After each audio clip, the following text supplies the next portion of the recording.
नाबालिका स्त्री अंतঃसत्त्वा होते स्वामीर बिरुद्धे पक्सो मामला। बाल्य विवाह रुखते एबार जिरो टलारेंस नीति लालबाजारेर। कलकाता शहरेर एकेर पर एक चांचल्यकर घटना सामने आसছে। 16-17 বছরের नाबालिका अंतঃसत्त्वा হতেই তাদের স্বামীদের বিরুদ্ধে দায়ের হচ্ছে পক্সো আইন এবং বাল্য বিবাহ নিরোধ আইনের মামলা। এই ঘটনাগুলি অত্যন্ত গুরুত্ব দিয়ে রেখেছে কলকাতা পুলিশ। नमस्कार बंधुरा, आपनारा देखছেন voice of Bankura, presented by Mondal bike Bazar, second hand বাইকের বিশ্বস্ত ঠিকানা।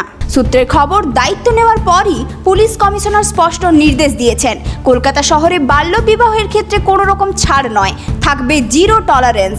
সেই নির্দেশ মেনেই প্রতিটি থানাকে আরও সক্রিয় হওয়ার নির্দেশ দেওয়া হয়েছে। শুধু আইন প্রয়োগ নয়, এবার স্কুল, কলেজ, স্থানীয় ক্লাব এবং বিভিন্ন এলাকায় শুরু হবে সচেতন অভিযান। অভিভাবক, কিশোর কিশোরী ও যুব সমাজকে বোঝানো হবে বাল্য বিবাহের আইনি ও সামাজিক পরিণতি।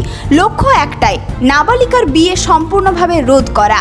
সম্প্রতি দক্ষিণ কলকাতার বাসডনিতে এক নাবালিকা অন্তঃসত্ত্বা অবস্থায় চিকিৎসার জন্য হাসপাতালে গেলে পরিচয়পত্র যাচাই করে জানা যায় তার বয়স এখনো 18 বছর পূর্ণ হয়নি। চিকিৎসকের অভিযোগের ভিত্তিতে তদন্তে নেমে পুলিশ জানতে পারে চলতি বছরের মার্চ মাসে বিহারে ওই নাবালিকার বিয়ে হয়েছিল। পরে স্বামীর সঙ্গে কলকাতায় এসে বসবাস করতে শুরু করে সে। এরপর উত্তর কলকাতা সিটি এলাকাতেও সামনে আসে আরও দুটি একই ধরনের ঘটনা। বরানগরের একটি হাসপাতালে অন্তঃসত্ত্বা দুই কিশোরীকে নিয়ে আসা হলে চিকিৎসকদের সন্দেহ হয়। পরিচয়পত্র যাচাই করতেই নিশ্চিত হওয়া যায় দুজনেই নাবালিকা। এরপর তাদের দুই স্বামীর বিরুদ্ধেই পক্সো আইন এবং বাল্য বিবাহ নিরোধ আইনে মামলা দায়ের করে পুলিশ। পুলিশের দাবি, অধিকাংশ ক্ষেত্রে স্থানীয়ভাবে বাল্য বিবাহের ঘটনা গোপন রাখা হয়, ফলে মেয়েরা অন্তঃসত্ত্বা হয়ে হাসপাতালে এলে তবেই বিষয়টি সামনে আসে।